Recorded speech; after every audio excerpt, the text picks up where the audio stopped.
ಈ ಆಂಜಿಯೋಗ್ರಾಮ್ ಅನ್ನು ನೋಡಿ, ಇದು ಒಂದು ಹಳ್ಳಿಯಿಂದ ಬಂದಿರುವಂತ ಒಬ್ಬ 38 ವರ್ಷದ ಒಬ್ಬ ತರುಣನ ಆಂಜಿಯೋಗ್ರಾಮ್ ಇದು. ಇದರಲ್ಲಿ ಹೃದಯದ ಮುಖ್ಯವಾದ ರಕ್ತನಾಳ ಲೆಫ್ಟ್ ಮೇನ್ ಅನ್ನೋ ರಕ್ತನಾಳ 100ಕ್ಕೆ 95 ಭಾಗ ಬ್ಲಾಕ್ ಆಗಿದೆ. ಇದಕ್ಕೆ ಮುಂಚೆ ಒಂದು 38 ವರ್ಷದ 39 ಒಂದು ಹೌಸ್ ವೈಫ್ನ ಆಂಜಿಯೋಗ್ರಾಮ್ ಮಾಡಿದ್ವಿ. ಅವರಿಗೂ ಸಹ ಇದೇ ಥರ ಕ್ರಿಟಿಕಲ್ ಟೈಟ್ 99% ಬ್ಲಾಕೇಜ್ ಇದ್ದಿದ್ದು. ನಾವು ಮಾಡೋ 50% ಹಾರ್ಟ್ ಅಟ್ಯಾಕ್ ಪೇಷಂಟ್ಸ್ ಏನು ಆಂಜಿಯೋಗ್ರಾಮ್ ಇರ್ತದೆ, ಅದು 45 ವರ್ಷದ ಒಳಗಿನವರಿಗೆ ಆಗ್ತಾ ಇರ್ತದೆ. ಈ ಸಣ್ಣ ವಯಸ್ಸಲ್ಲಿ ಆಗೋ ಹಾರ್ಟ್ ಅಟ್ಯಾಕಿಗೆ ಒಂದು ಅತಿ ಮುಖ್ಯವಾದ ಕಾರಣ ಅಂತಂದರೆ ಹೈ ಕೊಲೆಸ್ಟ್ರಾಲ್ ಲೆವೆಲ್ ಇರುವಂಥದ್ದು. ನಾ ಮೊದಲು 2 ಪೇಷಂಟ್ಸ್ ಏನು ಹೇಳಿದೆ, ಅವರಿಬ್ಬರಲ್ಲೂ ಸಹ ಈ LDL ಕೊಲೆಸ್ಟ್ರಾಲ್ ಅನ್ನೋದೇನಿದೆ ಇದು 200 ಮೇಲಿತ್ತು. ಸೊ ಇದು ಮೊದಲೇ ಟೆಸ್ಟ್ ಮಾಡಿಕೊಂಡ್ರೆ ಕೆಲವು ಸಿಂಪಲ್ ಮೆಡಿಸಿನ್ ತಗೊಳ್ಳೋದ್ರಿಂದ ಈ ಥರ ಆಘಾತಗಳನ್ನಾಗೋದನ್ನು ಸುಮಾರು ಮಟ್ಟಿಗೆ ತಡೆಗಟ್ಟಬಹುದು. ಸೊ ಇಂಥ ಆಘಾತಗಳನ್ನ ತಡಲಿಕ್ಕೆ 5 ಮುಖ್ಯವಾದ ರಕ್ತ ಪರೀಕ್ಷೆಗಳನ್ನು ನೀವು ಮಾಡಿಸ್ಕೊಳ್ಳೇಬೇಕು. 20-25 ವರ್ಷದ ಟೈಮಲ್ಲೇ ಇದನ್ನು ಮಾಡಿಸ್ಕೋಬೇಕು. ಯಾಕೆಂದರೆ ಈ ಬ್ಲಾಕೇಜಸ್ ಆಲ್ರೆಡಿ ಆವಾಗಿಂದನೇ ಶುರುವಾಗಿರ್ತವೆ.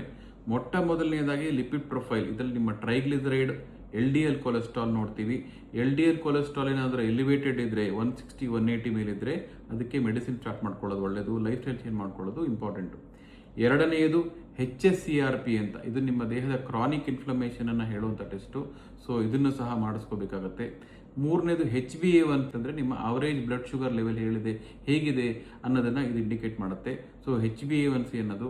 ನಾಲ್ಕನೆಯದು ನಿಮ್ಮ LPA ಲೈಪೋಪ್ರೋಟೀನ್ ಎ ಅನ್ನೋದು. ಇಂಡಿಯನ್ಸಲ್ಲಿ ಚಿಕ್ಕ ವಯಸ್ಸಲ್ಲಾಗೋ ಹಾರ್ಟ್ ಅಟ್ಯಾಕಿಗೆ ಒಂದು ಮುಖ್ಯವಾದ ಕಾರಣ ಅನ್ನೋದು ಈ ಲೈಪೋಪ್ರೋಟೀನ್ ಎ ಅನ್ನೋದು. ಐದನೆಯದು ಏಪೋಲೈಪೋಪ್ರೋಟೀನ್ ಬಿ.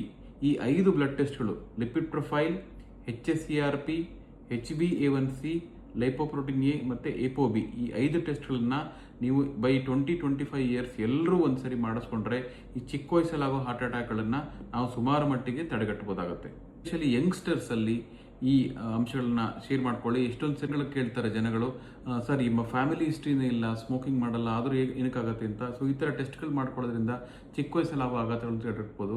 ಸೊ ಈ ವಯಸ್ಸನ್ನು ಎಸ್ಪೆಷಲಿ ಯಂಗ್ಸ್ಟರ್ಸಲ್ಲಿ ಚಿಕ್ಕ ವಯಸ್ಸಿನ ನಿಮ್ಮ ಮನೆಯಲ್ಲಿ ಯೂತ್ ಇದ್ದರೆ ಅಂಥವ್ರಿಗೆ ಟೆಸ್ಟ್ಗಳು ಮಾಡಿಸಿ. ಮತ್ತು ಈ ವಿಷಯನ ನಿಮ್ಮಲ್ಲಿ ಎಲ್ಲ ಫ್ರೆಂಡ್ಸ್ ಸರ್ಕಲಲ್ಲಿ ಶೇರ್ ಮಾಡೋದನ್ನು ಮರಿಬೇಡಿ. ನಮಸ್ಕಾರ.